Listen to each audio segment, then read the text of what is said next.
So today's presentation will be a brief overview of the Food Safety Modernization Act, also known as FSMA, and an introduction to some of the MEP resources to help businesses comply with the Food Safety Modernization Act. If you're unfamiliar with FSMA or the Food Safety Modernization Act, it became law January 4th, 2011 under Barack Obama.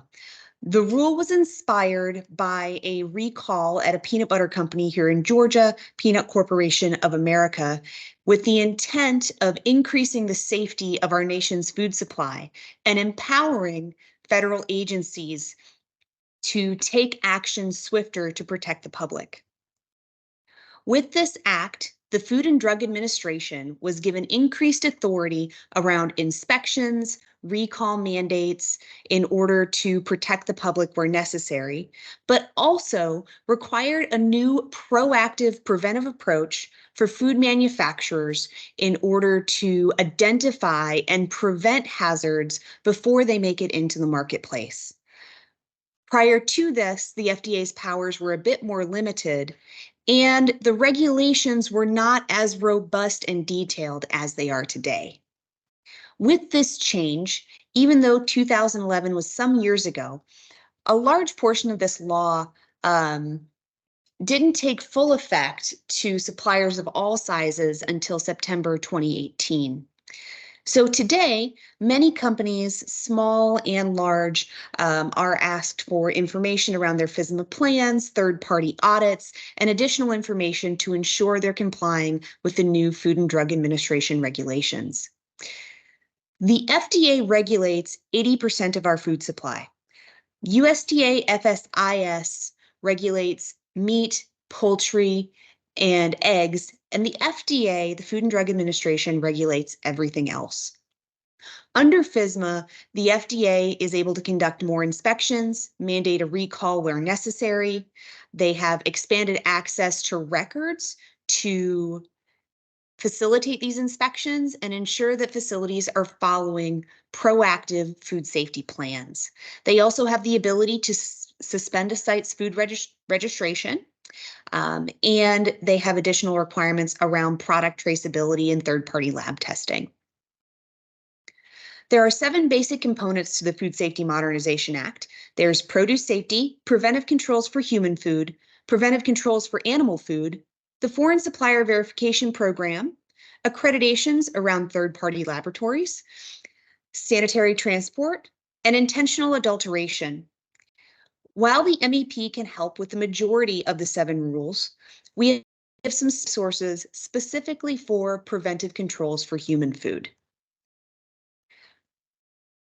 In 2002, under the Bioterrorism Preparedness and Response Act, food facilities were required to register with the FDA, and that registration is required to occur every 2 years online. More information can be found on the website listed on this slide. For facilities registered with the FDA, that allows the FDA to know they exist and helps the FDA define how many facilities are in an area, what type of facility they are, and to schedule inspections based on risk. And those inspections cover the key elements of 21 CFR 117, also known as the Preventive Controls for Human Food Act, or the PCHF Act. 21 CFR 117 is broken down into subparts A through G as seen on this slide. Subpart A includes definitions and general provisions, including exclusions for the regulation. Subpart B defines the current good manufacturing practices. Subpart C deals with the hazard analysis and risk-based preventive controls. It used to be sometimes referred to as HARPC, but now it's more commonly referred to as food safety plans with preventive controls. Subpart D includes modified requirements for qualified facilities and warehouses which don't handle exposed food. Subpart E explains how a facility may be withdrawn from their qualified facility exemption. Subpart F explains the records that are required to be maintained and how those records may be requested by the FDA. And Subpart G explains the supply chain program requirements under 21 CFR 117.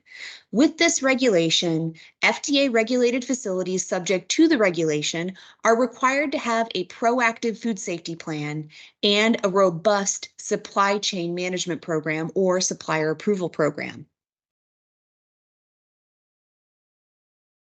A food safety plan with preventive controls is made up of some key elements. One, having a PCQI or a preventive controls qualified individual at each facility. Having a variety of documentation and training programs. Following good manufacturing practices as outlined in 21 CFR 117 subpart B. Maintaining a food safety plan with the associated preventive controls. Having an internal auditing program. Having verification and validation programs, especially for process preventive controls and the food safety plan as a whole, implementing an effective recall plan and testing that plan for effectiveness, and where applicable, implementing an environmental monitoring program to prevent pathogens like Listeria and Salmonella from recontaminating ready-to-eat foods. A preventive controls qualified individual, or a PCQI, is required to be trained to the regulation. The FSPCA is one organization which offers training or training materials so individuals may become preventive controls qualified individuals. In addition to taking a PCQI course, an individual is also welcome to access the free information on FSPCA's website and the FDA website to self-teach and use their industry experience to better understand 21 CFR 117. The PCQI has significant responsibilities for the site.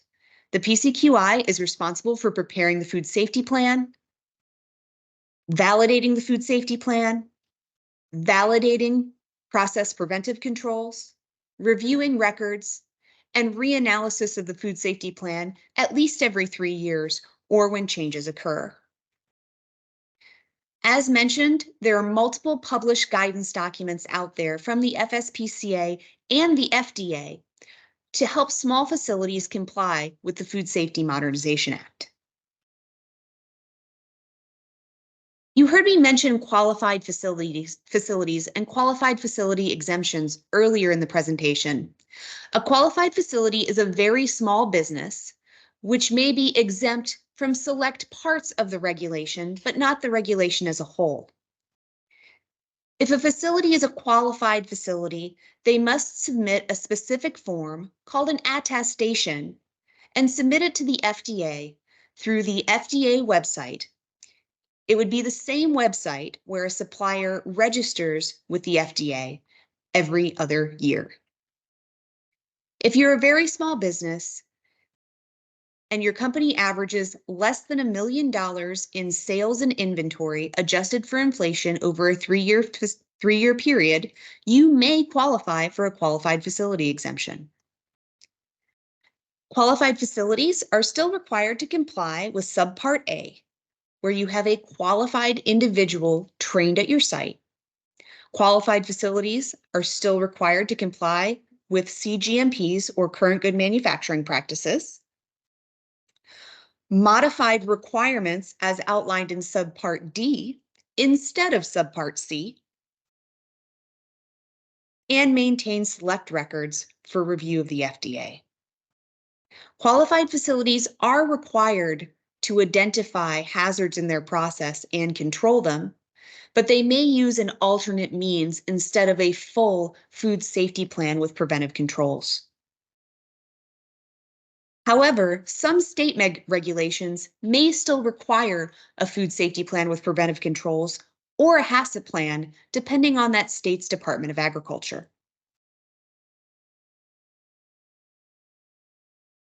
Compliance to these regulations can help avoid costly fines and keep our food supply safe.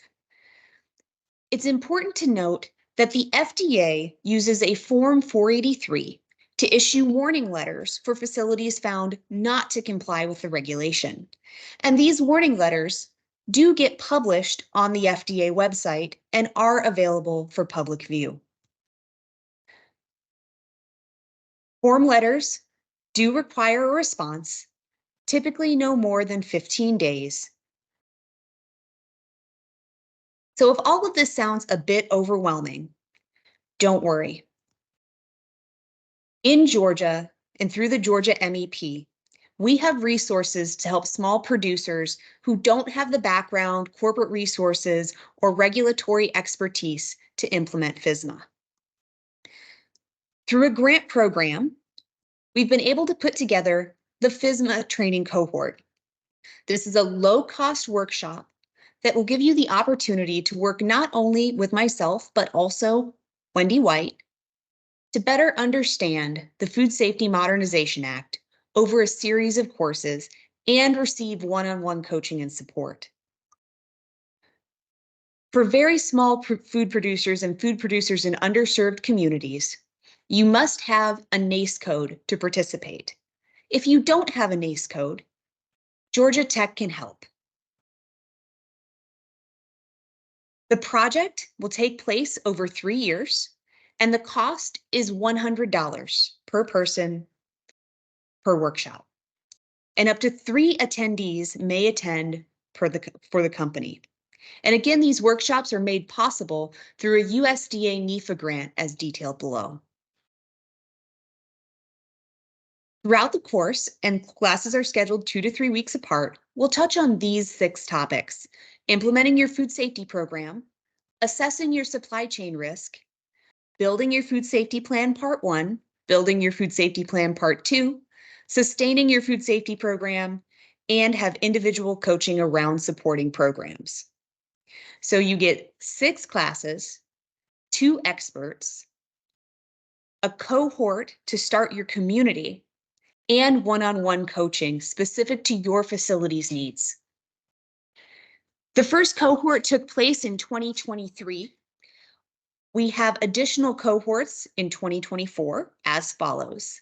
The first cohort set will be for Metro Atlanta and take place on the Georgia Tech campus.